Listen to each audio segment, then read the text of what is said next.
Olá pessoal, tudo bem? Bom dia, seja bem-vindo ao canal Página por Página. Eu sou o Júnior e quero agradecer a você por estar aqui comigo. Bom, esse canal visa compartilhar conteúdos de livros, análise críticas de livros, indicações de livros e demais. Tudo que fala sobre livro a gente vai tentar abordar um pouquinho aqui nesse canal, tá?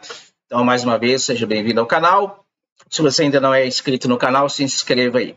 Como este é o segundo vídeo do canal novinho em folha, eu quero compartilhar com você os livros que eu li em 2024. Eu consegui ler 12 livros e então quero compartilhar um pouquinho deles com você, tá? Será apenas uma apresentação, algo panorâmico. Então, se você quer saber os 3 primeiros livros que eu li, tá? Aliás, os 3 primeiros que eu vou apresentar, né? Porque a ordem eu já nem me lembro qual foi. Principalmente do começo do ano. Mas, se você quer conhecer alguns livros que eu li, fique aí até o final deste vídeo, ok?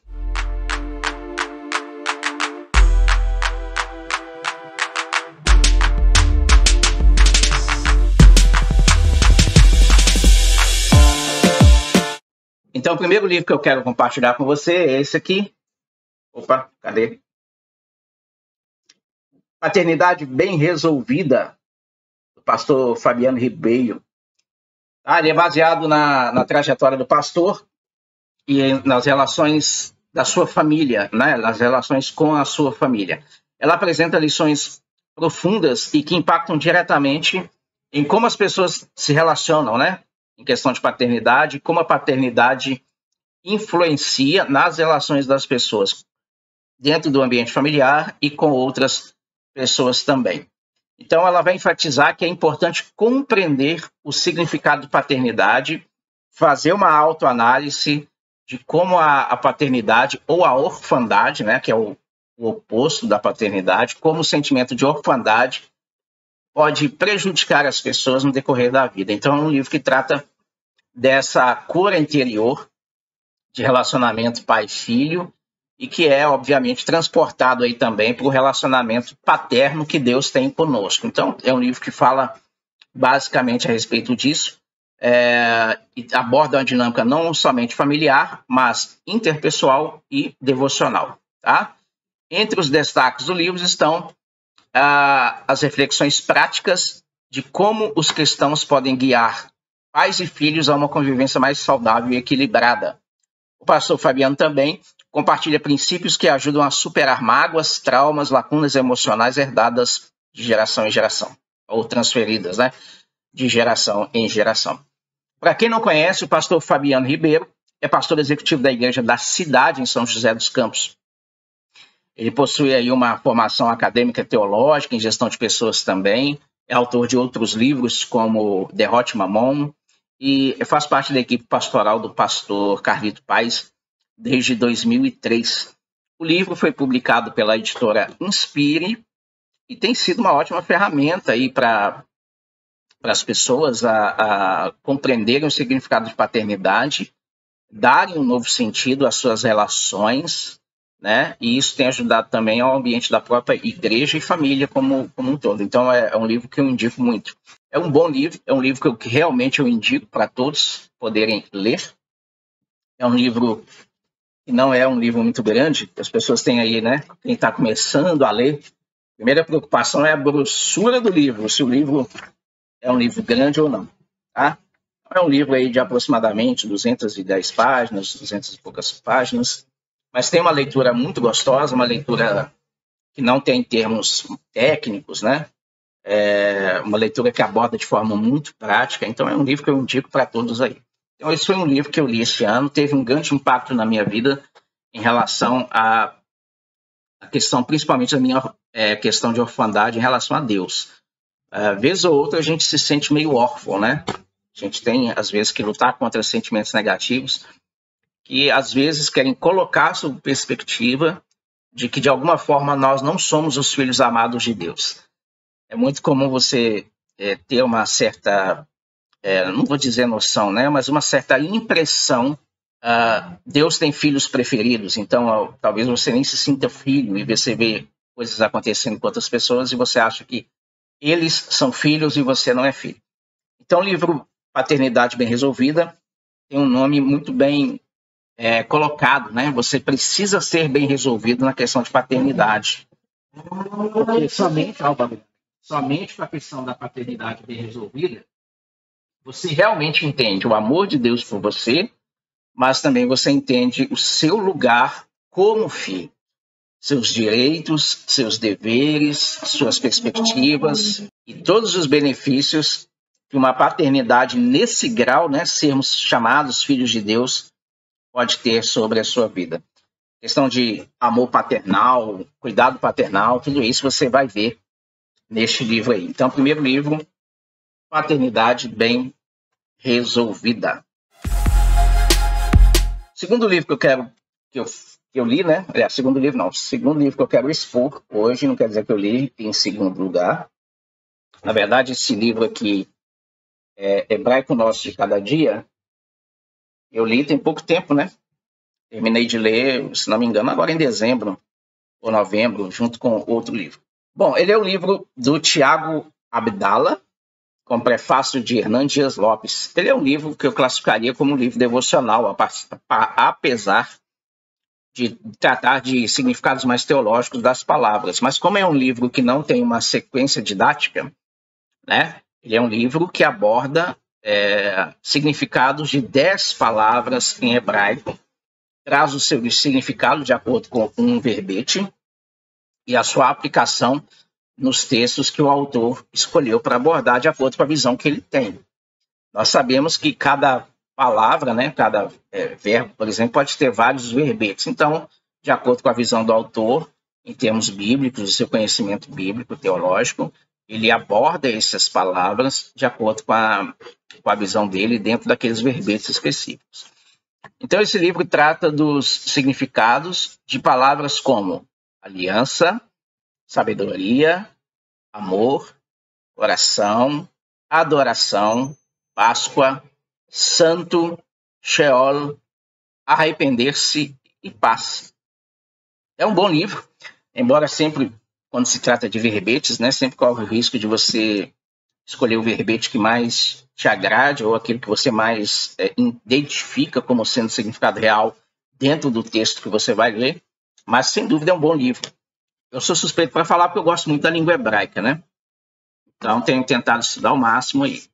Então tem palavras aqui, tem significados que realmente chamam a atenção dentro de uma proposta que às vezes não é conhecida da maioria dos cristãos, tá? Então é um livro que trata desses temas de uma maneira um pouco mais profunda dentro do significado da palavra. Posso dar, por exemplo, aqui o significado da primeira palavra, né? Berit, aliança. Então ele vai falar da aliança de Deus com a humanidade, vai falar do significado de aliança no mundo antigo. Então você compreender o significado significado de aliança no mundo antigo te dá uma visão boa também do impacto da aliança que Deus tem com os homens e do impacto da aliança que Deus tem com os homens através de Cristo, né? O que nós conhecemos como nova aliança.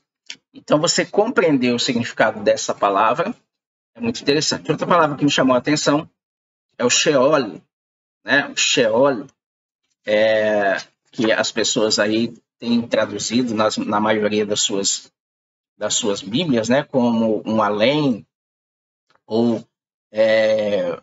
o lugar de morte, a habitação do mundo dos mortos, né? Então, ele fala também sobre o Sheol, ou Sheol, na Bíblia, a visão do Antigo Testamento, morada dos mortos, né? Localizada nas profundezas da terra, e outros significados mais abrangentes. Então, é um livro da editora Ragnus, é um livro um pouco maior em termos de páginas, 253 páginas, né?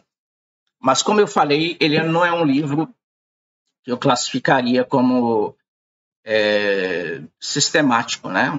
Tem um estudo de um capítulo que é ligado a outro, que é ligado a outro, que é ligado a um tema central. Ele é um livro mais devocional, então você pode ler um capítulo totalmente desassociado de outro, ou você pode escolher a palavra que você quer compreender o significado dela e estudá-la primeiramente, né? Você pode escolher a palavra paz ali, por exemplo, a última, shalom, estudar ela primeiro, estudar de trás para frente, tanto faz. Então, nesse sentido, ele tem uma leitura muito gostosa, tem uma leitura prática, né? Tem uma leitura agradável. E eu tenho certeza que você vai se sentir bem lendo e tendo um conhecimento maior dessas questões que abrangem aí, né, todo o conhecimento teológico que nós adquirimos aí com o passar do tempo. Então é um livro que eu indico, claro que é um livro que eu indico, tá? Até pela facilidade de leitura e por ser uma leitura mais gostosa para você fazer. Então, os dois primeiros, o Hebraico Nosso de Cada Dia e Paternidade Bem Resolvida.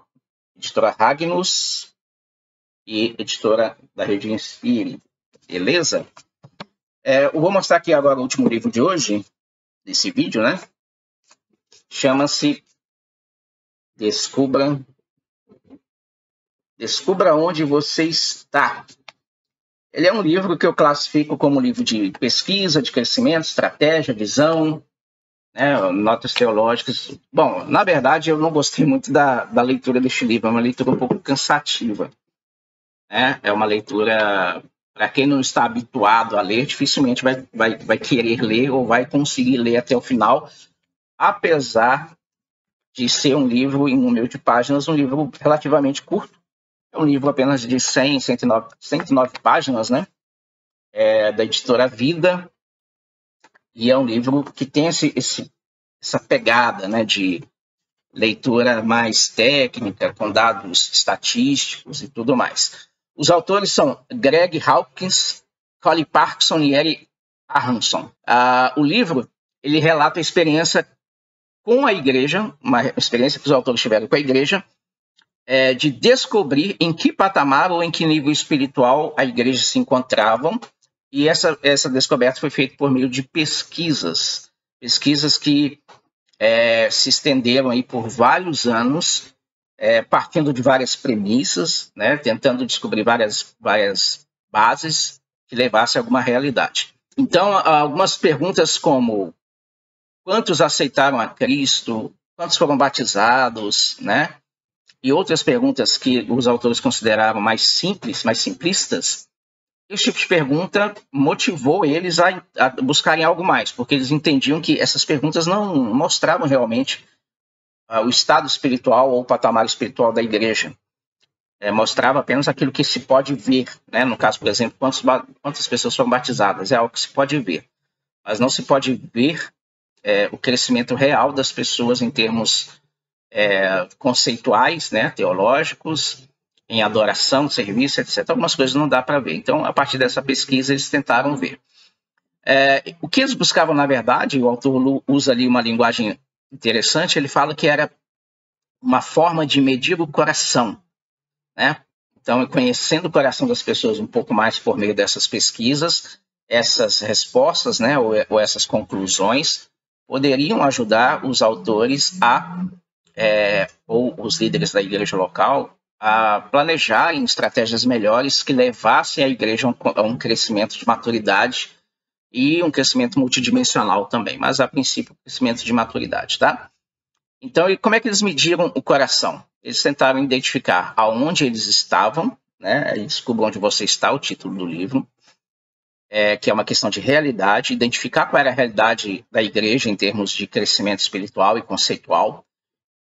Através dessa pesquisa, eles tentaram também descobrir qual era a visão que as pessoas tinham da igreja, dos membros, né? Qual a visão que eles tinham, como eles viam a igreja no futuro e como eles viam a participação deles nesta igreja do futuro.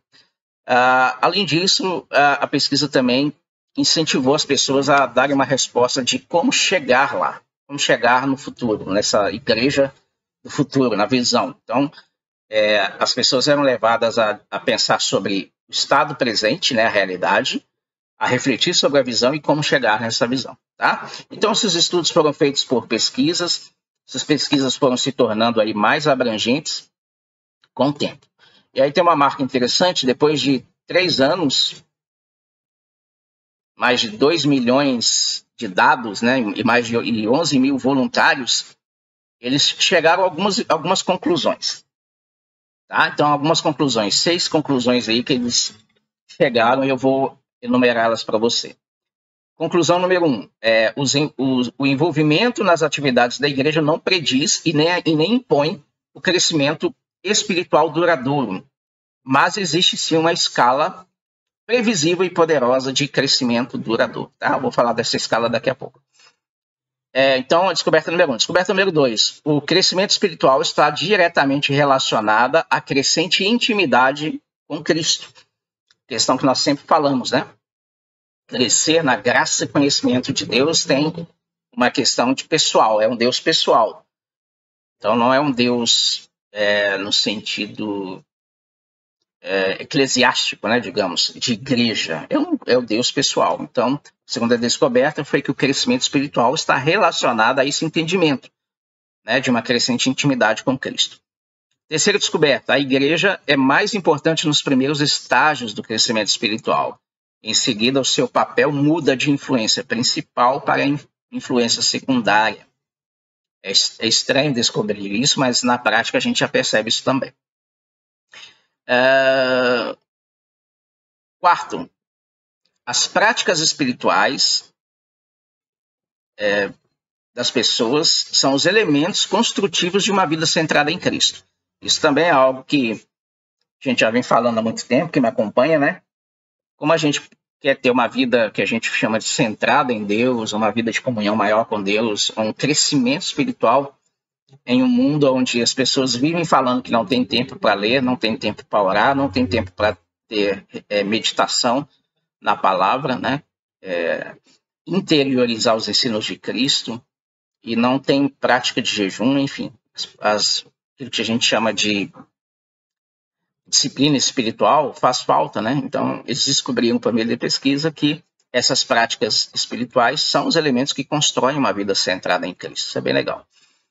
Outra descoberta, os evangelistas, voluntários e contribuintes mais ativos da igreja provêm dos segmentos espirituais mais centrados, ou seja, quanto mais centrado em Cristo, quanto mais maduro, mais a pessoa se dispõe a evangelizar, mais ela se dispõe a contribuir financeiramente como voluntário nos trabalhos. Então, isso também é algo que foi descoberto pela pesquisa. Obviamente, aqui não está falando de número exato, que todos são assim, tá? Mas que há uma probabilidade, uma ligação entre amadurecimento conceitual, né, espiritual, serviço e contribuição. Então, tem essa relação aí. E a última descoberta é que mais de 25% dos pesquisados descrevem-se como espiritualmente estagnados ou insatisfeitos com o papel da igreja no crescimento espiritual deles. Isso também não é novidade, não. Né? Sempre tem os insatisfeitos, sempre tem os estagnados e também sempre tem o papel da igreja sendo bem executado ou não executado e contribuindo ou não contribuindo para o crescimento dos seus membros. Isso é algo que, com certeza, serve para uma reflexão, né? Então, após descobrir essas coisas, né, dessas pesquisas que levaram a essas descobertas, para onde essas descobertas apontaram, segundo o livro? Apontaram para uma mudança de mensagem, né? Ou seja, a comunicação entre a liderança e a igreja deveria mudar. Quando a gente fala isso, as pessoas até têm trimelique na espinha, né? Porque acham que vai mudar o evangelho. Não é mudar o evangelho, é mudar a forma ou o direcionamento daquilo que é tratado pela igreja. Então, se fala mais sobre serviço, se fala mais sobre vida com Deus, se fala mais sobre oração, se fala mais sobre vida devocional, né? Se fala mais sobre treinamento de liderança, né? Além da forma de falar com a igreja, além da forma de falar com a igreja, né? Ou daquilo que vai ser falado com a igreja, o livro aponta que há também um significativo interesse na mudança dos cultos dominicais, né? Para que sejam reuniões mais impactantes. Então, isso também foi uma descoberta que toda essa pesquisa levou as pessoas a fazer. Quando se fala em mudar como a igreja vê isso, eu entendo o evangelho como questões muito práticas, né? Na igreja, eu prego muito sobre isso.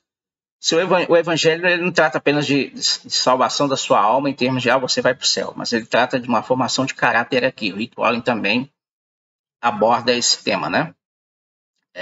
Então, a Bíblia fala assim sobre vida devocional, prática devocional, jejum, oração, sobre idolatria nos nossos tempos, seja ela pessoal, artista, devocional, né? Devocional não, como é que fala isso que fugiu o nome aqui?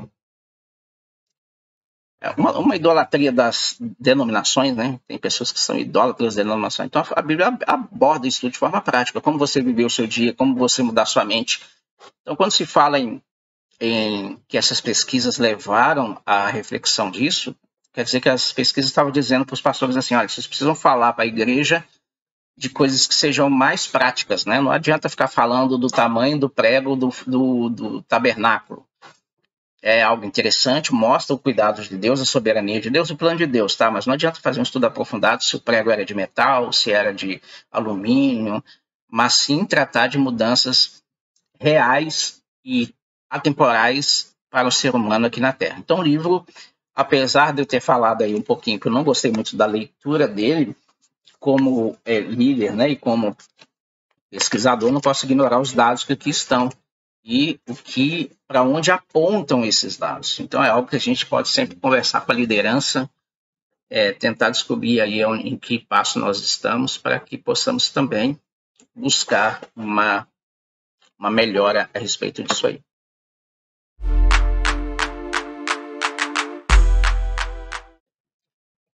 Então é isso aí, pessoal. Estamos chegando ao final desse vídeo aqui, o segundo vídeo do canal. Eu falei um pouquinho sobre 3 livros que eu li este ano.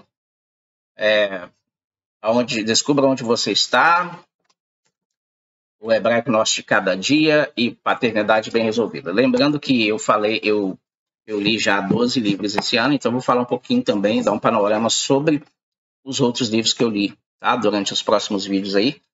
E eu espero que você se sinta inspirado a ler, né? Que esse breve resumo de cada um possa, quem sabe, despertar o interesse em algum dos assuntos, para que você possa ler, tá? Então deixa aí nos comentários o que você achou desses livros, se você já leu algum deles, deixa aí no comentário se você gostaria que eu lesse para o próximo ano, quer me indicar algum livro para o próximo ano, deixa aí, tá bom? A gente vai levar todos em conta, beleza? Então um grande abraço, lembrando mais uma vez, se inscreva aqui no canal, deixa aí o seu comentário, sua curtida e compartilhe o vídeo com as pessoas aí. Um grande abraço e até mais.